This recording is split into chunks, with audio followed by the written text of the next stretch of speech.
네, 오늘 이 새벽에 우리가 함께 나눌 하나님 말씀은 로마서 10장 11절부터 15절까지 기록되어 있는 본문의 말씀입니다.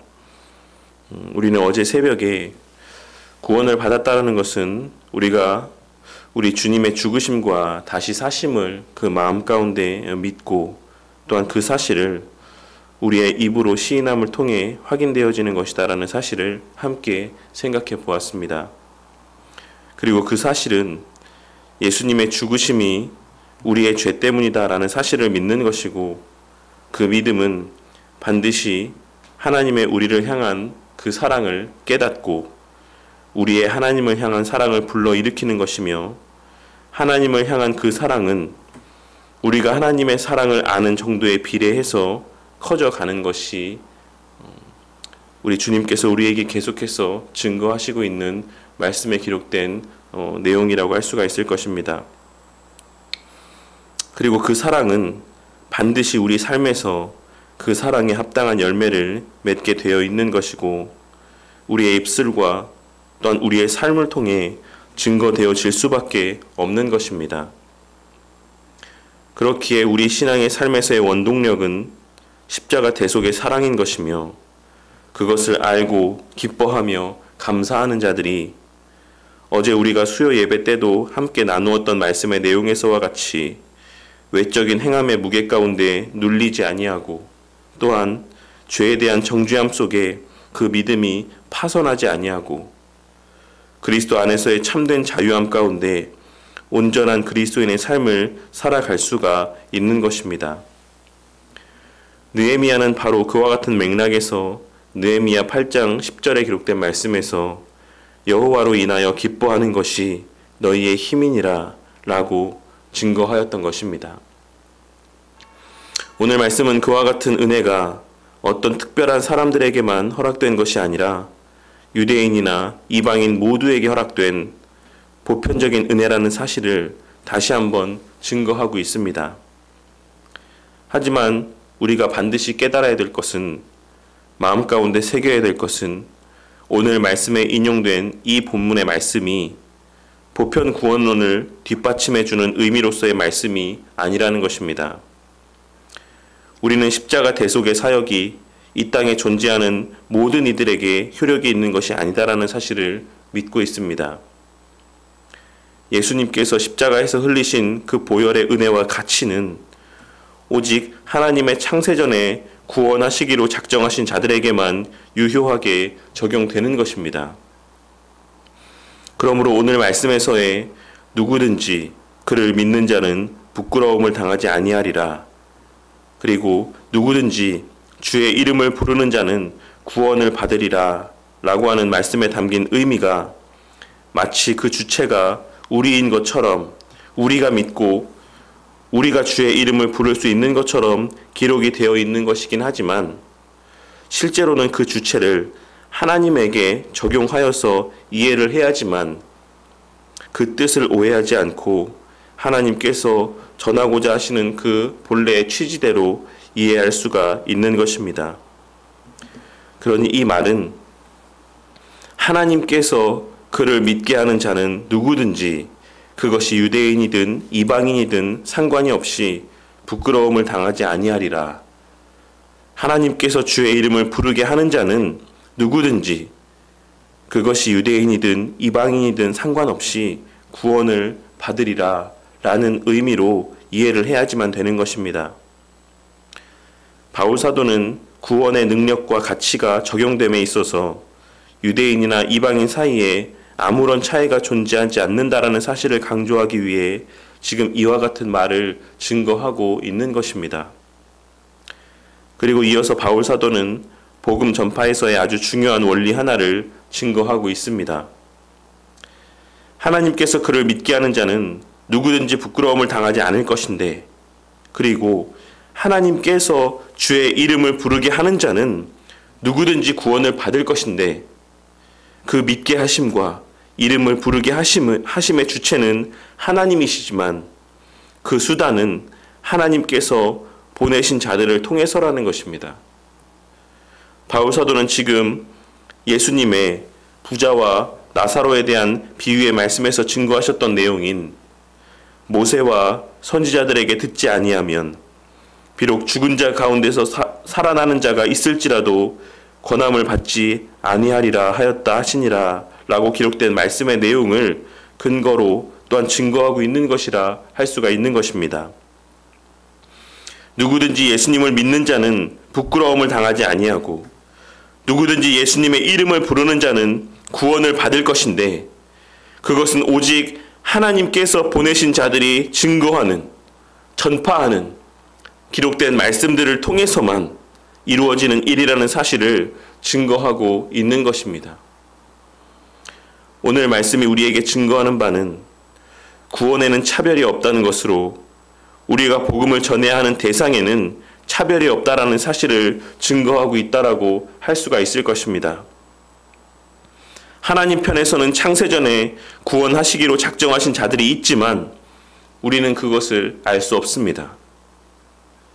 당시 유대인들은 자신들만이 하나님의 택한 백성이라고 생각을 하였지만 바울 사도는 이방인들이나 유대인들이나 구원에 있어 아무런 차이와 차별이 존재하지 않는다라는 사실을 증거함으로써 하나님께서는 바울 사도를 통해 증거케 하시는 말씀들을 통해 유대인이라고 말씀을 더 쉽게 잘 받아들여 회개하고 이방인이라고 해서 말씀을 더 거부하는 모습을 나타내 보이는 것은 아니다라는 사실을 증거하고 있으신 것입니다. 왜냐하면 말씀의 능력이라는 것은 사람 편에서의 어떠함에 따라 달라지는 것이 아니라 오직 그 말씀을 통해 역사하시는 하나님의 능력과 절대 주권에 있기 때문입니다. 이는 우리에게 있어 복음을 전하는 과정 가운데 어떤 차이나 차별을 두어서는 안 된다라는 것을 말씀하고 있는 것이라 할 수가 있는 것입니다. 저희 친아버지는 은서가 2살이 되는 때쯤에 돌아가셨는데 저희 아버지는 정말 술도 많이 드시고 세상적으로 보았을 때 참 좋지 못한 삶을 사셨던 분이었습니다. 저는 제가 교회를 다니고 심지어 교육자가 된 이후에도 아버지에게 복음을 전했을 때 아버지가 믿는 자가 될 수 있을까에 대한 확신이 없었습니다.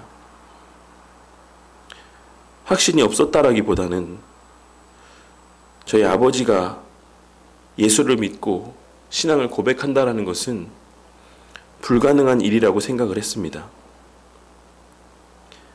하지만 아버지께서 간 질환으로 죽음을 앞두고 있으셨을 때 저는 아버지께 복음을 전하였고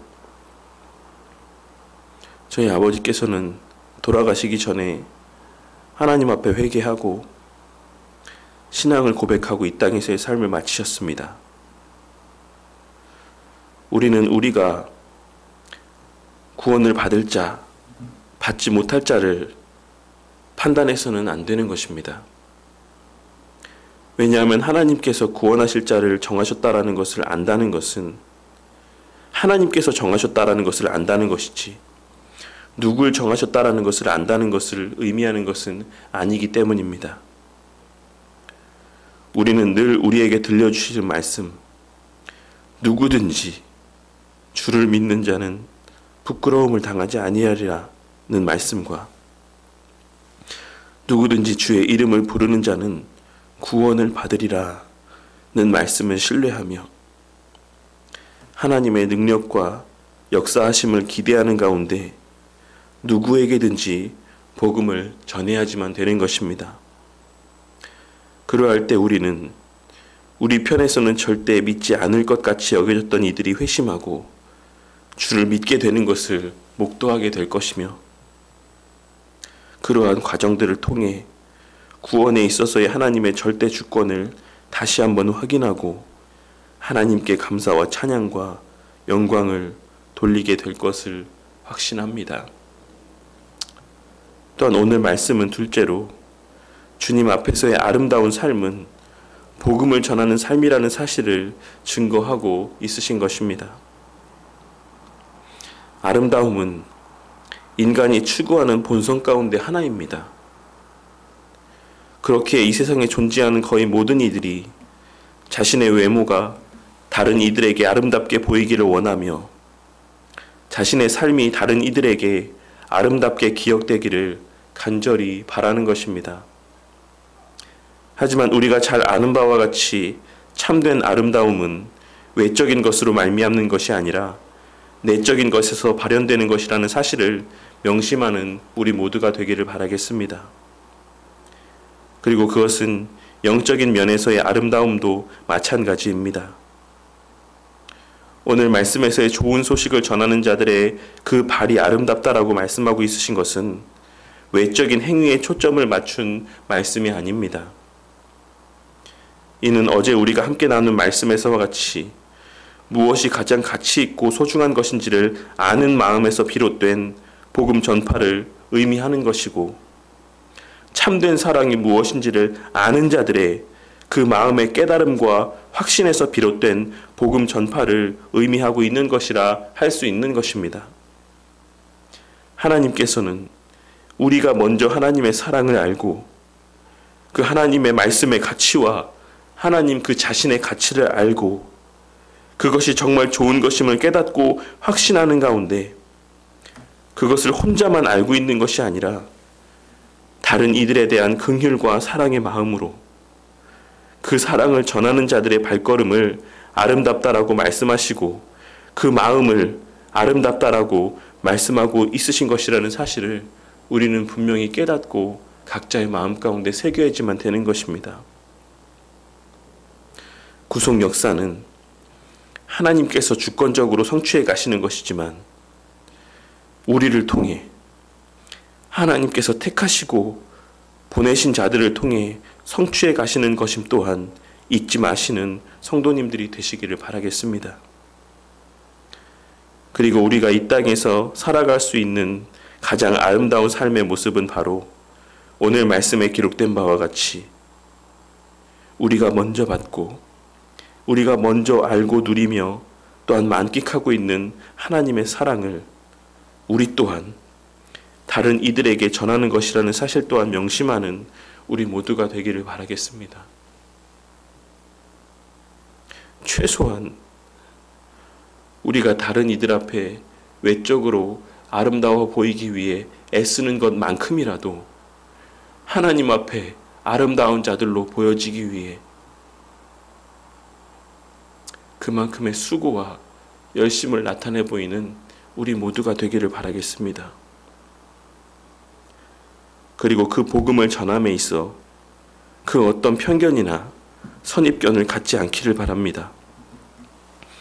우리에게 있어 이 세상에 존재하는 모든 이들은 다 복음 전파의 대상이고 복음을 전해야지만 될 대상인 것이지 누구는 들어야 하고 누구는 들어도 소용없는 그런 대상은 존재하지 않는 것입니다. 오늘 하루도 우리로 하여금 만나게 하시는 모든 이들 가운데 내가 먼저 받은 그 하나님의 사랑이 나의 입술과 행함을 통해 그들 가운데 증거되어지므로 하나님의 때에 하나님의 강권적인 역사로 그들이 변화되어지는 것을 목도하고 우리 모두의 삶이 늘 하나님 앞에 아름다운 모습으로 비춰지고 여겨지는 그와 같은 놀라운 은혜를 충만히 받아 누리는 우리 바른교회 성도님들과 그 삶이 되시기를 주님의 이름으로 간절히 축원합니다.